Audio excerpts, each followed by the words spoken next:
एक दिन मैं मेरे दोस्त मनोज की दुकान पे चीनी लेने गया। दुकान खुली हुई थी पर वो दुकान में नहीं था। मैंने सोचा मनोज अपने घर चला गया होगा। उसका घर दुकान के साथ में था।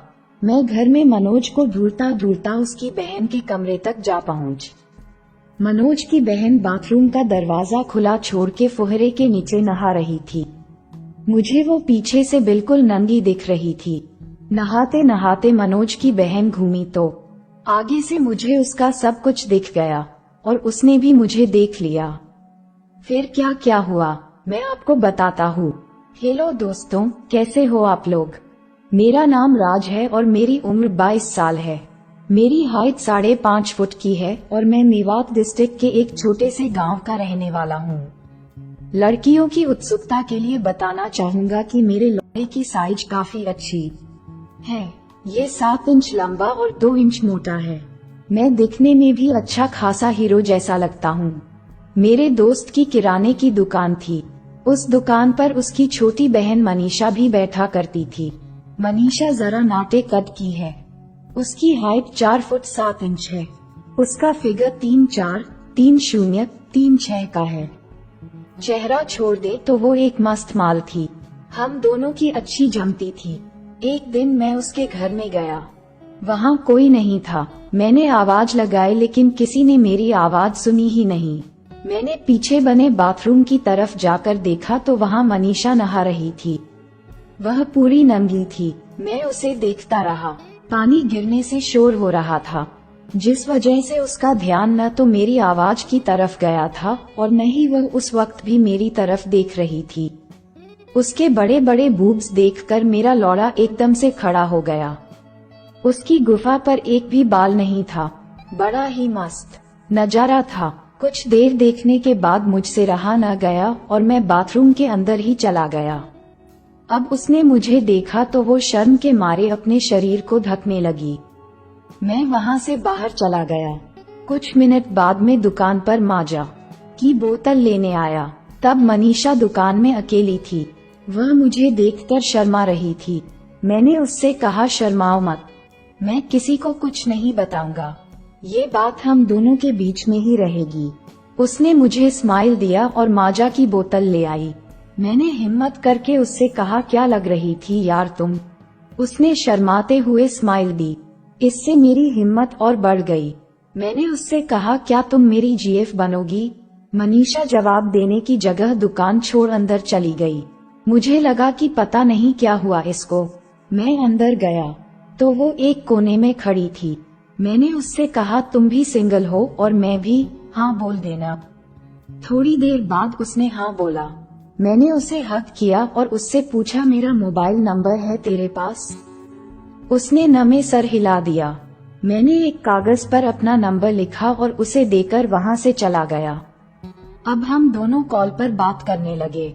2 दिन बाद ही मैंने उसको रात को मिलने बुलाया। उसके घर के पास मेरे दोस्त का एक कमरा था। वहाँ कोई नहीं रहता था। वह दोस्त बाहर रहता था।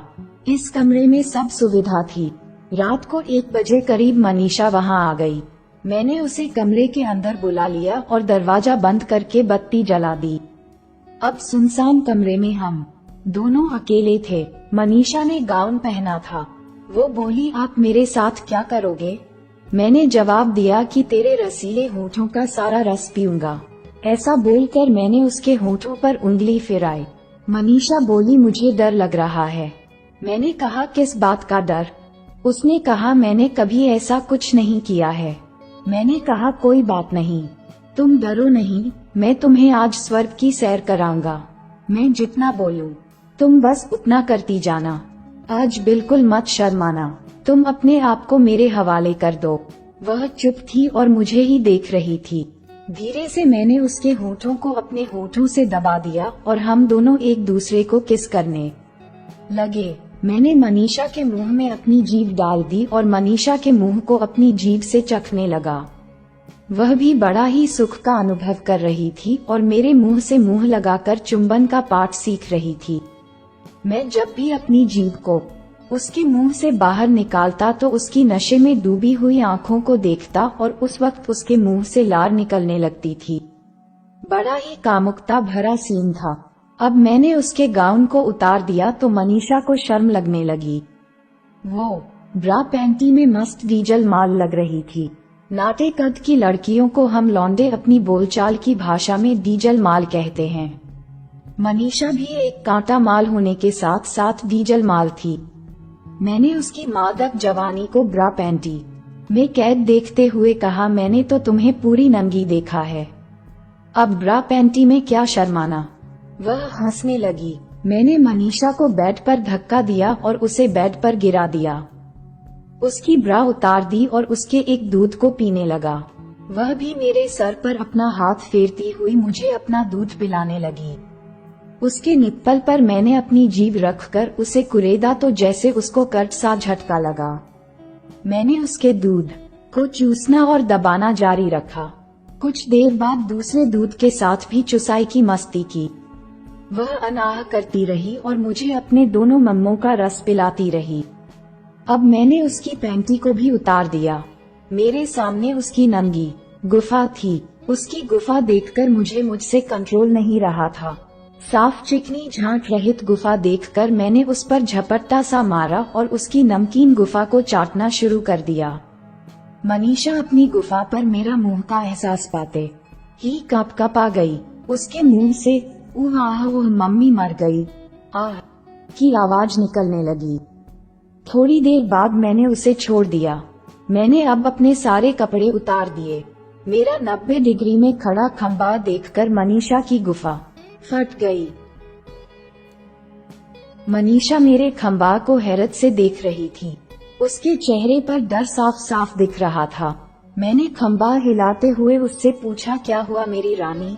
वो सहमति हुई, बोली, इतना बड़ा मेरी छोटी सी गुफा में कैसे जाएगा? मैंने समझाया, चला जाएगा, तुम बिल्कुल भी चिंता मत करो, आज तुझे मैं पक्के में खो दूंगा। वो मेरे मुंह से ये सुनकर और ज्यादा घबरा गई कि अब तो उसका बच पाना मुश्किल है। मैंने उसके मुखड़े पर डर देखकर उसे समझाया, तुम परेशान न हो, सब अच्छे से ही होगा। चलो पहले तुम बिस्तर से नीचे आओ। जैसे ही वो बेड से उतरी, मैंने उसे किस कर लिया और धीरे से नीचे बिठा दिया। फिर मैंने कहा, चल मेरी रानी अब अपना मुंह खोल दे। उसने ऐसा ही किया। मनीषा को कुछ पता नहीं था कि उसके साथ क्या होने वाला है। मैंने उसके मुंह में मेरा पूरा खंबा डाल दिया। उसने छूटने की बहुत कोशिश की मगर मैंने नहीं छोड़ा। वह खंबे को जीभ से सहलाने लगी। शायद उसे अच्छा लगने लगा था। कुछ देर बाद मैंने खंबा को बाहर निकाला और उसकी आंखों में झांका। वह तनिक गुस्से से बोली, अरे यार बता तो देते कि क्या करना है। मैं एकदम से डर गई। मैंने कहा, सॉरी मेरी जान, ले तू फिर से चूस ले। उसने अब खंबा हाथ से पकड़ा और उसको चूसना शुरू कर दिया। मैंने उसको बेड के किनारे पर दोनों पैर ऊपर करके लेटा दिया और खुद उसकी टांगों के बीच में आ गया। मैं अपने खंबे को उसकी गुफा पर रगड़ने लगा। मुझे पता था कि इतनी आसानी से खंबा अंदर नहीं घुसेगा। मैंने खंबे को बुर पर सेट किया और एक ही धक्के में सुपारा अंदर तक डाल दिया। सुपारा खाते ही मनीषा के मुंह से चीख निकल गई, ओए मम्मी मार दिया, प्लीज मुझे छोड़ दो। मगर मैंने उसकी चीख पुकार पर कोई ध्यान नहीं दिया। मुझे मालूम था कि बाद में ये खुद खंबे पकड़ने दौड़ेगी। मैंने फिलहाल उसके मुंह से तेज आवाज को बंद करने के लिए उसकी पैंटी मुंह में डाल दी। फिर जब वो चुप हो गई तो मैंने पूरा लंच चुप अंदर डाल दिया। थोड़ी देर बाद उसका दर्द कम हुआ और मैंने उसको खोदना शुरू कर दिया। मेरा पूरा खंबा उसकी गुफा में अंदर तक जा रहा था। उसे भी मेरे खंबे से खुदने में मजा आ रहा था। कुछ देर बाद वो अकड़ गई और मुझे अपनी टांगों में कसने लगी। मैं समझ गया कि बंदी झड़ने को है। अगले ही पल वो झड़ गई और निढाल हो गई। मैं रुक गया और 1 मिनट बाद वापस थकापेल मचाने लगा। कुछ देर बाद मैं भी उसकी गुफा में झड़ गया।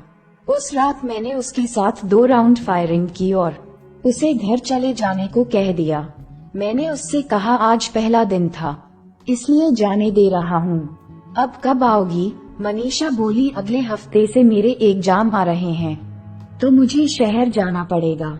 आप वहाँ आ जाना और मुझे रोज मजे दे देना। मैं हंसा और बोला, मुझे अपना परमानेंट ठोकू बना ले, मैं तुझे रोज पेलूंगा। वह हंसने लगी और बोली, मेरे साथ घर तक चलो, बाहर अंधेरा है, मुझे डर लगेगा। मैंने मनीषा को उसके घर छोड़ा और मैं भी अपने घर चला गया। सुबह 9 बजे मैं सोकर उठा, मनीषा की दुकान पर गया। वहाँ मनीषा नहीं थी। पूछने पर पता चला कि वह नदी किनारे कपड़े धोने गई है। मैं फटाफट वहाँ गया और देखा तो दूर दूर तक कोई नहीं था, सिर्फ मनीषा ही थी। मैं उसके करीब गया तो मनीषा की आंखों में चमक आ गई। उसने दौड़कर मुझे गले से लिपटा लिया और किस करने लगी। वो कहने लगी, मैं अभी आपके ख्यालों में ही डूबी थी, आज यहाँ कोई नहीं है, आप जैसे मन चाहे मुझे खोद दो। मैंने उसे नीचे बिठाया और अपना खंबा उसके मुंह में दे दिया। फिर मैंने सारे कपड़े उतार दिए और उसे जमीन पर लिटाकर खंबा पेल दिया। उसके मुंह से हल्की सी चीख निकली। मैंने भी उसकी चीख को अनसुना किया और खोदना शुरू कर दिया। मैं दे दना दन पेल रहा था। मनीषा गुफा उठाती हुई बोली, आह, और जोर से पेलो, और जोर से। कुछ देर बाद मैंने उसे कुतिया बनाया और उसकी गुफा में थूक लगाकर पीछे से झटका लगा दिया। वह एकदम से हुए इस प्रहार से घबरा गई और आगे को होकर छूटने की कोशिश करने लगी। वो रोने लगी। मैंने उसे मनाया और पेलने लगा। पूरे 20 मिनट बाद उसकी गुफा में गड्ढा बना दिया। फिर मैं उसकी गुफा में ही झड़ गया। उसके बाद हम दोनों एक साथ नहाए और नहाते समय भी उसकी गुफा को खोदा। फिर मैंने उसको घर छोड़ दिया। अब तक मनीषा मुझसे बहुत बार खुद चुकी है। मैंने उसे खोद खोद कर कली से फूल बना दिया था। 1-2 बार वो पेट से भी हो गई थी, लेकिन मैंने उसे दवा देकर बचा लिया था। सोच रहा हूँ जल्द ही उससे शादी कर लूं और अपने बच्चे को जन्म दूं।